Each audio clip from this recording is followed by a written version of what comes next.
Ngayon ay 24 May 2025. Saturday, ito alas 6 pasado na.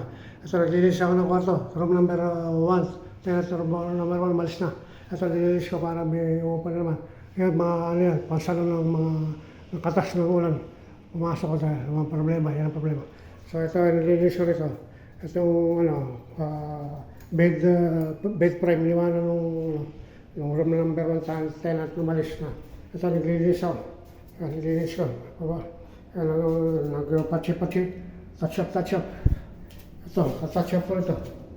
Touch up ko yun. Nakaabang nito. Ito na kayo semento. White cement. Ito, nilinis ko yung aircon. Nilinis ko yung aircon ito.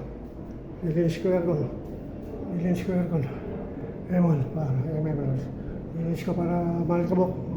Nilinis ko. Ayan, dito. Ayos to. Ayan, nilinis ko. Maandar itong aircon. Ayos to.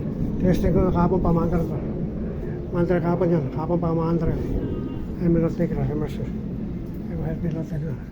Ayan, yan. Touch up. Yung sinalwan ng plastic para pag malakas ang ulan, 4 na araw sunod-sunod, kumakatas. Kaya gumagapang sa kesame. So kaya nilagyan ng plastic para saluhin. At babaksakin kapag gano'n. Sasaluhin dito ng mga dripping na water. Kaya sasaluhin dyan ng balde. So ito yung bed frame. Magagamit pa nila to. Yung may titingin na tenant na prospective tenant sa May 30 sila pupunta. Kasi pangako May 30 sila pwedeng pumunta rito para mag-viewing. At mag-asawa, bago lang mag-asawa, may isang anak na maliit, 3 years old. So, ano yung inaayos ko. Para ready na, nakayos.